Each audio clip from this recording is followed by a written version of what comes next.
โอ้มาแล้วทุกคนนี่ทำอะไรแหกมันเด้อนี่หนูวาย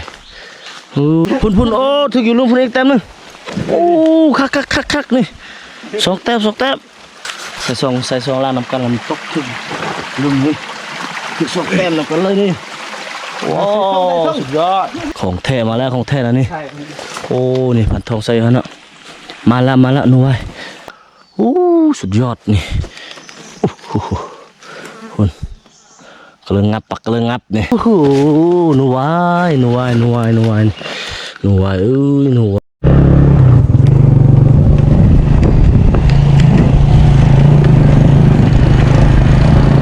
เอาทุกคนพยายามครับดูมาพอเห็นกันวันนี้ตัวสั้นครับเสียผ้าไหมการกำลังดูใส่ไปวันนี้เนาะขึ้นในโบได้ไปทำกันนี่มานอนบ้านแล้วกันไอ้พยายามกำลังทำกันคนลุยรุ่นว่าเขาสิมานบ่ครับเศร้านี่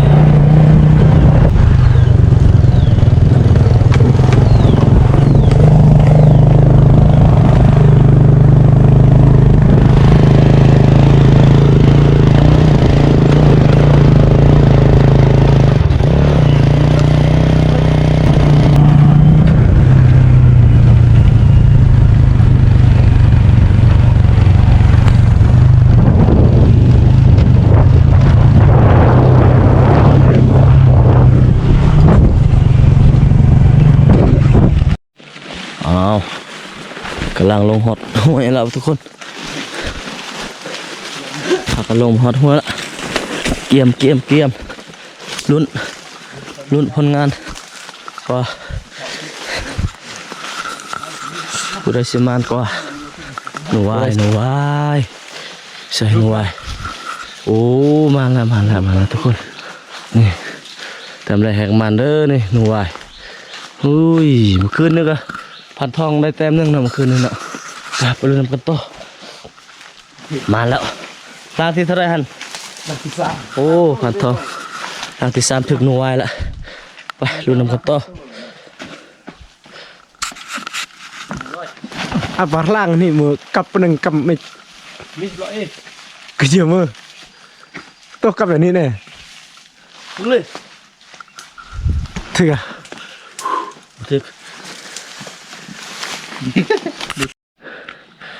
ทุกคนมาฮอดบนนี้กองคนไม้เนี่ยคือว่าเห็นกับดักทำงานละมันไปทึกอย่างหุ่นเห็นแดงๆนะใช่ไหมนูบ่แม่นูว่ายกับมันนูฟ้านแหละไปมาละไปแรมแรกไม้ดิดศพโอ้โหหนูวายหนูวายหนูวายขึ้นมาตามนี่แหละพอสิปากกับอีกคืนนึงเนาะแต่คือสิบุทันมายามละทุกคนหนูวายใหญ่แถวว่ะไปลุนต่อมาลุ้นกันหันบ้างทุกคน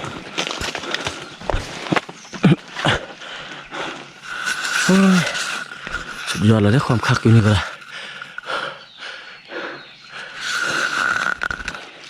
กดจงตรงนี่แล้วล่ะโอ้ยบึ้งไหมเราใส่กับดักนะพุ่นทำเลยสวยงามแต่บุทึกพุ่นนี่ก็ไตไปพุ่นโถนูมันรักมันสลัดเลยเธอเนี่ยนะเขตนี้ทุกคนมีคนมาใส่ลายมีคนมานอนลายแล้วก็ทำมาอ้อยข้าวโพดนี่มันก็มดกินมดบ่มามัน3 คืนเลยมันบ่มาเลยมันกินมดพดเนาะ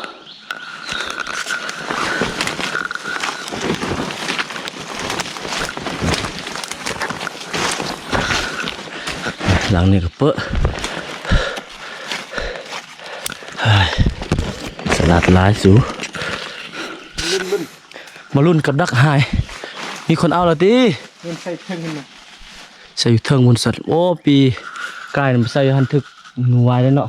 2 ตัวได้อยู่นะไปซอกแม่ซอกกว่าซอกโอ้โหซอกบังรุ่นบ้างหนูวายหรือว่ากระหอกเนาะทุกคนรุ่นนำกัน ว่าไผสิมานไผสิเห็นก่อนฮะลุ้นทำเลบนไส้ทุกคนกับดักหายเดี๋ยวนี้นะเหมือนกับดักนี่จุดนี้แหละจุดของแท้เลยจุดนูวายทำเลนูวายมันหายไปทางใดลุ้นเรื่อยๆนี่ซอกไปตามห้วยนั่นแหละมาขึ้นมาเบิ้งกับดักบอลพันพองขึ้นนี่วานพันวาทึกไก่ป่าซองล่างแต่ว่าเห็นแต่คนสะว่าซั่นคนฟิวสะท่านบ่ฮู้ว่ามีพระเจ้าเอาแล้วบ่มีคนเอาแล้วบ่หรือว่ามันตกเท่านี้เห็นบ่เมื่อกี้กับดักหายก็บ่ได้น่ะซอกบ่เห็น เนี่ยนี่เต็มคุ้นกันเลยวันนี้นี่มาจับตะไคร้พี่กับผลได้เนาะผลได้หมด เธอนี่เต็มคนไก่ป่าเลย ตัวนู้นเลยเด้ใช่ โอ้มื้อนี้มานเด้ เนี่ยนี่เต็มคุ้นเลยเนี่ยตัวนี้เต็ม นี่มื้อนี้มันนูนี่โอ้แม่นแท้เด้นี่คนไก่ป่าเสียเท่านี้ เนี่ยอะไร พันทองวัน เนี่ยนี่คุ้นกันนี่เต็มอะไร นี่คนไก่ป่า นี่คือรองเท้าอะไรอะคุ้นมากนั่นเป็กนี่เขาเอาเลยนะคุณ ตัวนี้อีกถึงมากระงับทุกคนมันเอาพอจะได้ปิ้งกันละบ่เห็นซั่นน่ะในลางเทิงกระเทิงบ่ คือตะไคร้นี่คนกับสะเลยคืออะคุ้นเลยจุดกี่เดี๋ยวคุ้น คนสะบวชติจิถึกทั้งสองโตสองหลัง คุ้นลำมากนั่นเป็ก พระเจ้ามายิ่งทึกเตละคนมันสะทั้งนั้นเลยเต ทึกก็จะกลิ้งกับบ่ กับดักลันได้ดัก กลิ้งต่างบาทล่างนี่ โอ้กับดักกลันบัวเต้มันสิหลุด เบี้ยเพื่อก็ไปตั้ง โอ้ยล้างหน้าก่อนมุกสิมานหกมามาเลยล้างหน้าแล้วก็มันเลยเด้อ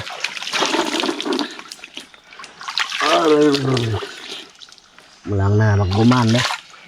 สุพรมกับปะโถความฮ้อนหมวกกับบ่ใส่ไปดูน้ำกันให้มันมันบ่นี่ใส่ไปล้างหน้าละ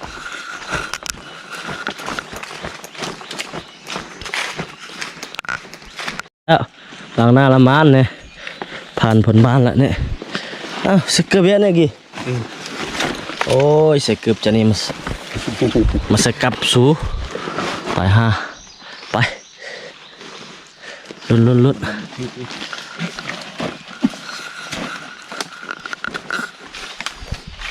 กินสาลีดีจ้าคือ เนี่ยกินสาลีดีรักคือโบทึกอีกแล้วไปอีกขึ้นนึงบที่ทึกเลยเนาะมันยังบ่ลึงกันนะ บดสี่หาบดกินมันยังบ่ลึงกันนะสนามเถอะนะ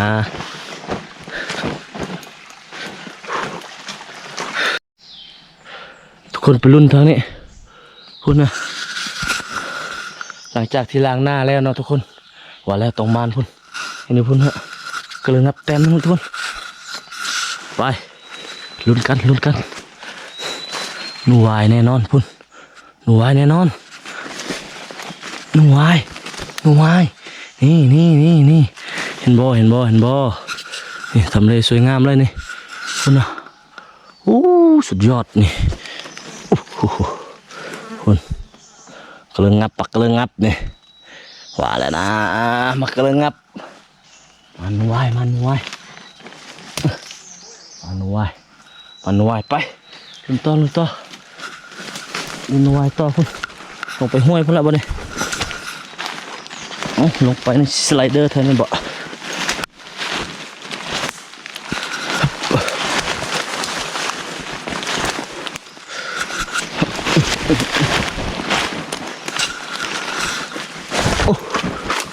หนู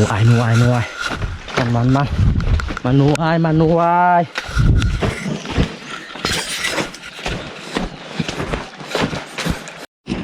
นี่ก็แม่หนูไว้นี่ แม่นละบ่นี่เต็มเลยครับ ตัวที่สอง ตัวที่สองคือบ่ออก2ตัวเลย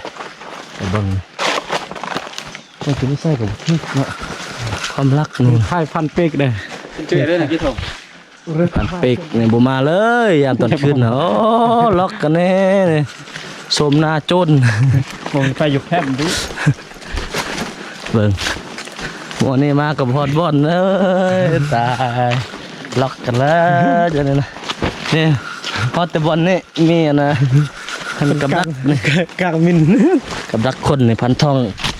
เฮ็ดกับดักคนเลยอันนี่ มิดเลยทงกันนี่ โอ้สองคนบ่มายามตอนคืนพันทองมาอยู่แต่มาฮอดแต่บอลนี่แหละ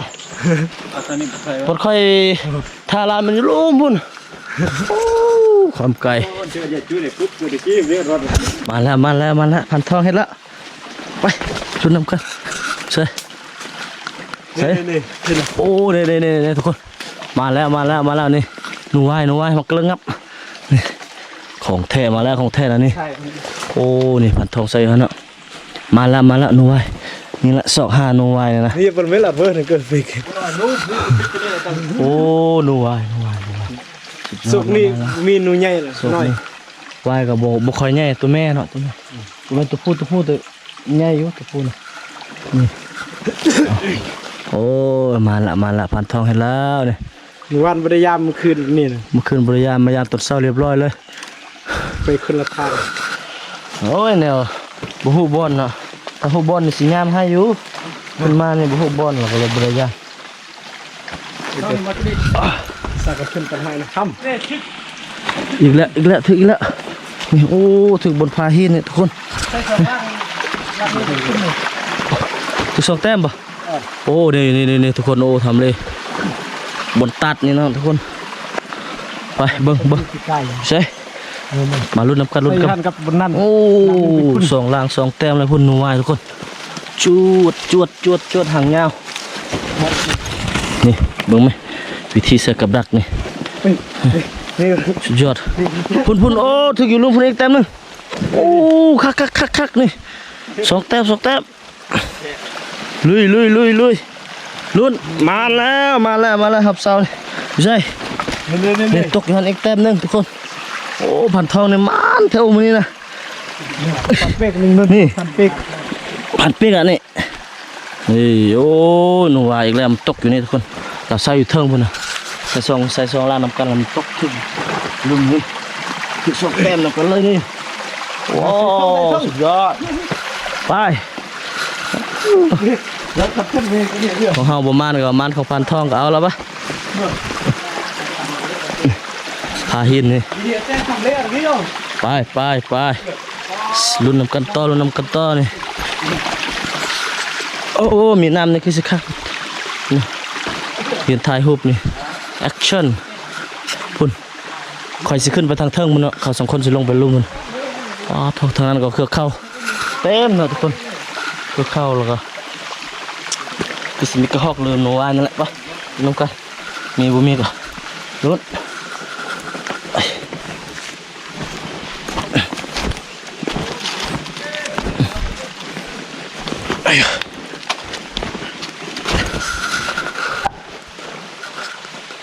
ขึ้นมาทางนี้นะทุกคนสั่นสุดเลยตอนนี้นะคักบ่ก็เลยงับให้เด้อจักแต้มนี่เด้อสุดยอดเลยความม่วนความคักเท่านี้คือแบบจะถึก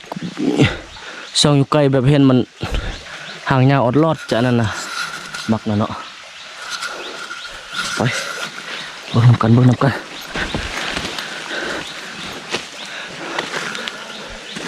อย่าจงตรงเด้อข้าวโพดนี่ทำให้จงตรงเด้อเนี่ย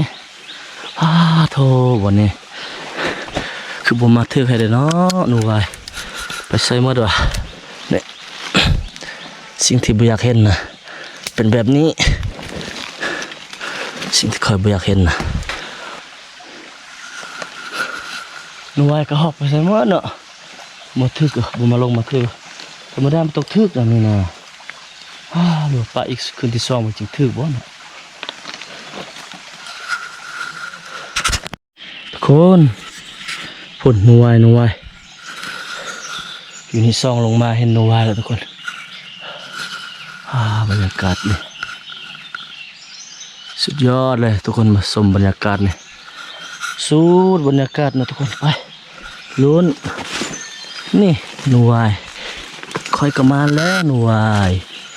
คอยกระมาแล้วนี่บนไซนะเกียงแซะนะทางมันไปเคลื่อนนี่ไปนี่กำลังงับอยู่นี่แล้วนี่หนูวายแล้วนี่นะหนูวายชัด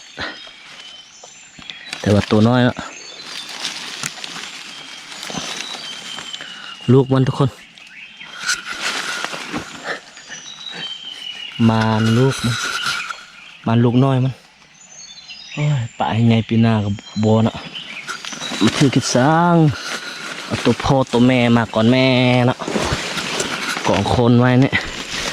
นั่งกอดคนไหมปุ๊บโอ้บ่ถึกขนาดเบียกกูบ่น่ะจะถึกมืออื่นกูก็บ่มาแล้ว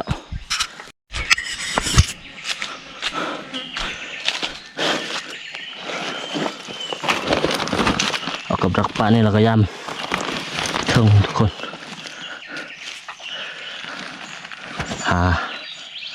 หาแต้มไปหาแต้มสวยงามสองคนคือสิกลับแล้วมียินเสียงละห้องกับบตอบละ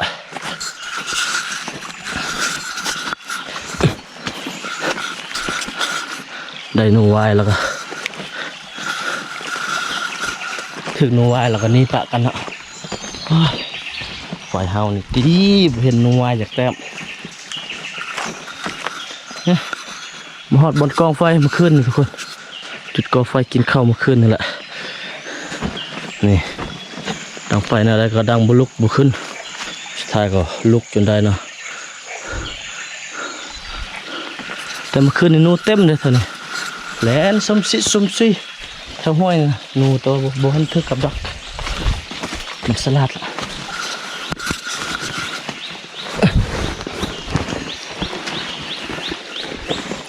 คนหลังสุดท้าย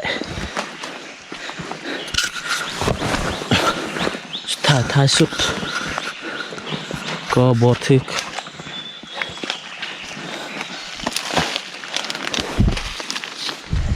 นิสัยโอเคบาทนี้เดินทางกลับบ้านกันทุกคนสำหรับคลิปในการยามกับรักนูกบางทีก็ชิพากไว้สักนิดแล้วพวกเราก็ต้องขอบใจทุกคนที่ให้เกียรติติดตามรับชมคลิปแต่ต้นจนจบนะทุกคนพบกันใหม่ในคลิปต่อไปสำหรับวันนี้สบายดีทุกคนสิญญาณขึ้นภู